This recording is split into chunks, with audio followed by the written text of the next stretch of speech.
Rainier, may tanong, paano po kung gagamiting depensa ng kinasuhan ng catcalling bilang isang complement at magkaibigan lang naman din sila nung kanyang kinatcall, Kuya Mark?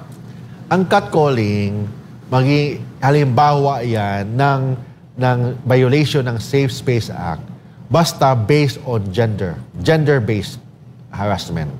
Hindi lahat ng catcalling, tama naman siya, hindi lahat ng pagpaninipol, violation ng batas.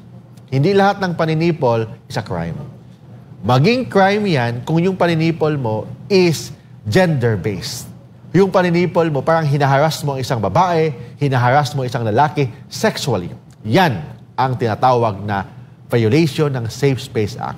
So, ibig sabihin, hindi lahat ng paninipol, wow, sexy, mga unwanted comment is already a crime. Case-to-case basis yan. Kailangan yung statement mo is gender-based.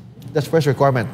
Gender-based. Second, ang epekto ng statement mo, nabastos yung pagiging babae niya, nabastos ang pagiging bakla niya, nabastos ang pagiging lalaki niya. Yun. Ibig sabihin, Safe Space Act violation na yan.